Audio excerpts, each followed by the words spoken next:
In late 2025, Philippines, also known as Real RD, created Southeast Asian Formula Racing, or known as CFR, in Roblox Formula Racing experience. CFR was reportedly created after Villegas became frustrated with FRC and what he believed was harassment from another FIA known as Rio, along with Anong allegedly failing to properly acknowledge the situation. The league started small, with members such as Scary Godlikes, used to get 2000 known as Stars, Pexi Popo 63 known as Pexi, Yarno, Damo, and Astrid, among others, since CFR was an Asian-focused league, competing against much larger communities felt more like a friend group than a serious organization. At the beginning, Villegas was generally seen as an entertaining and likable person, although most of us knew very little about his background. Scary Godlikes involved around September or October after joining a public FRE lobby at Spa. Villegas contacted Scary and added Scary because Scary noticed on a TikTok video about Formula Racing experience crash compilations, and eventually began hosting Risa's free Roblox group chats before creating a Discord server called the Homeless Shelter. Villegas promised to us a 5,000 Robux prize to those who win the championship.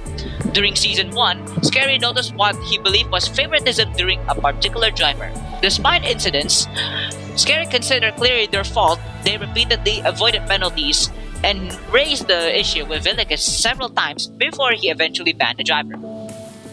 By the end of the season, it came down to just Scary and Stars. Scary won the final race by a photo finish and expected the 5,000 Robux. Instead, Scary was robbed. He was scammed. He received nothing. He was told Villegas had given the Robux to his girlfriend, who reportedly broke up with him about a month later. At the time, I didn't realize it, but this will be one of the first incidents that made Scary question how CFR and Villegas himself were being run.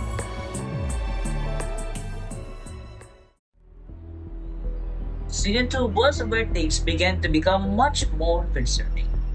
During this period, Villegas allegedly made inappropriate remarks involving minors, including a comment directed towards Auto, known as Auto Deo, that referenced sexual activity involving a minor. There were also remarks that appeared to make incestuous jokes involving his sister, who was present in the server. Villegas reportedly dismissed these comments as jokes. Otto, who was already acquainted with Villegas through the MTC Discord community, joined CFR and became a Racing Point team owner during Season 2. At first, Otto didn't understand why people were accusing her team of receiving preferential treatment, but as the season continued, she began noticing the same pattern herself. From Aldo's perspective, Villegas appeared to be favoring her team and awarding them wins or overlooking incidents that should have been resulted in penalties. Aldo eventually asked Villegas to stop and simply enforce these rules consistently. According to her, however, Villegas failed to properly respond or just the concerns or didn't respond whatsoever. This wasn't about asking for special treatment. It was about asking for the same rules to apply to everyone. Alongside the growing concerns about favoritism, Villegas' alleged inappropriate remarks made Season 2 considerably more disturbing than the season before. Once again, I do not condone these remarks or behavior regardless of whether they were intended as jokes. Comments involving minors or incest are inappropriate and should not be normalized within the community. Season 3 is where things become significantly darker. Villegas was allegedly involved in several increasingly inappropriate incidents. On one occasion, he reportedly displayed a pornographic website in a Discord VC, catching others off guard. The sexual and rape-related jokes also continued. He allegedly made inappropriate comments toward Winter or Ray, described himself as a pervert. That's what Villegas said, saying himself is a pervert, and made a sexual remark in response to his sister, mentioning her period. In another exchange, he reportedly asked, "Since I'm a minor too, does that mean I get to send you Checo Perez?" There was also alleged exchange where his sister said, "Flash me once more, Claude," and Villegas reportedly replied, "Bet." For his sister, this reportedly came close to being a breaking point, and that's the problem with repeatedly calling these jokes. Some people might laugh it off, act surprised, or appear unaffected, but that doesn't necessarily mean they're okay with what was said. So on the outside, they might seem happy, on the inside, they're probably breaking down right now. Before we move on to Season 4, I want to make this clear. Stop watching right here if these topics or subjects could negatively affect your mental health. I do not glorify, promote, excuse, or support any of these behavior described here.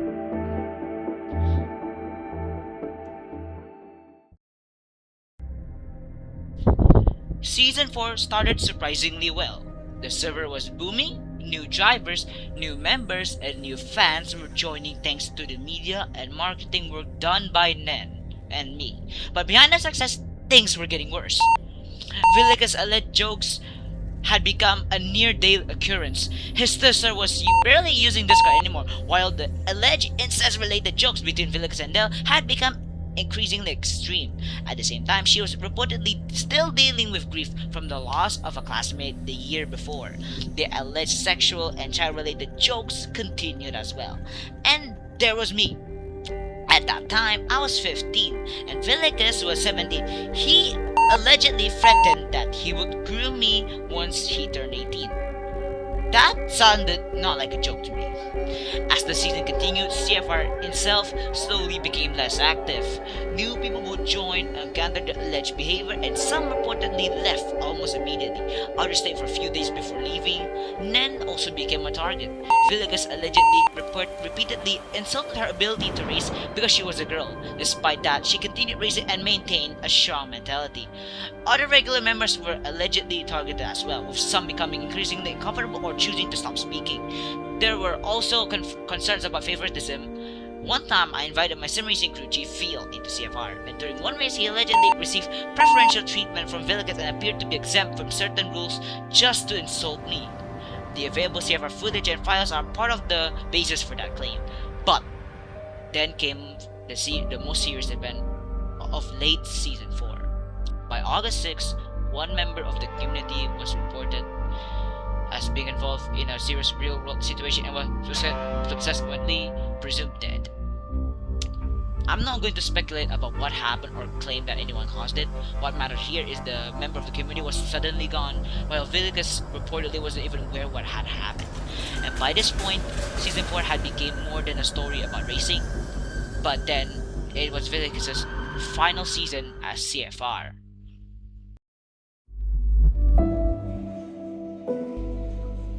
After everything that happened, Season 5 finally brought a change. I became the new owner of CFR, me, the commentator. And honestly, my first thought was simple. How am I going to rebuild this league? The damage wasn't just done to the server itself. Some people's perception on CFR had already changed because of everything that happened before. But the past doesn't have to determine the future. Season 5 became about rebuilding trust, improving the community, and making CFR a place where people could actually enjoy racing again.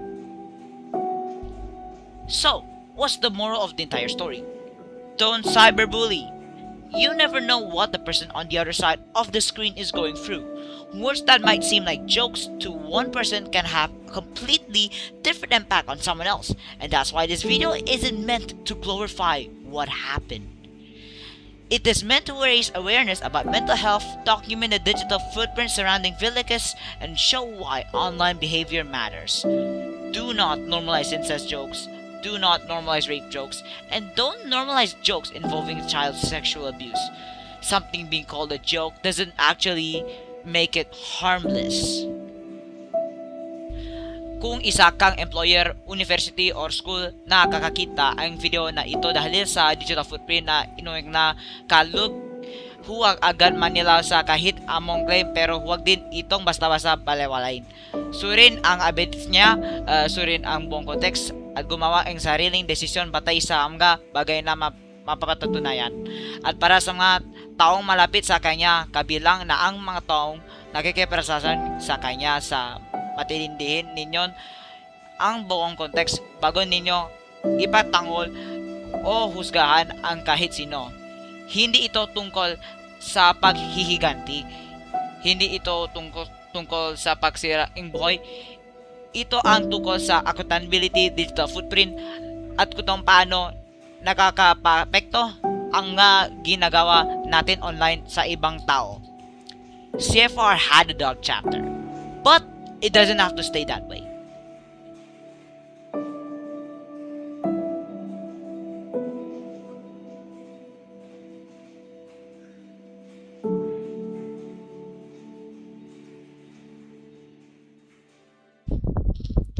wait, I still have something to say.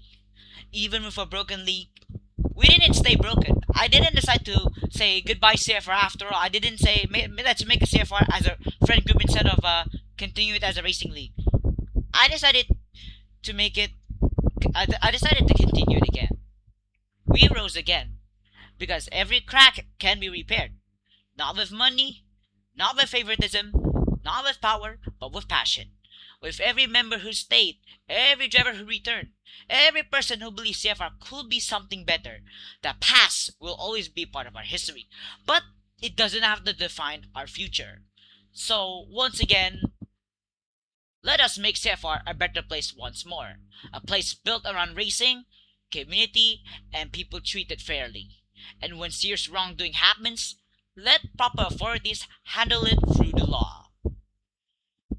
I just have one single message for CFR. Echo forth, sprint on. Towards the win, I race. The two of us will soon see a future full of shining For the stars. chase. What a move that was! Can you believe it? How much more drama? For the win. Unbelievable! For all of us.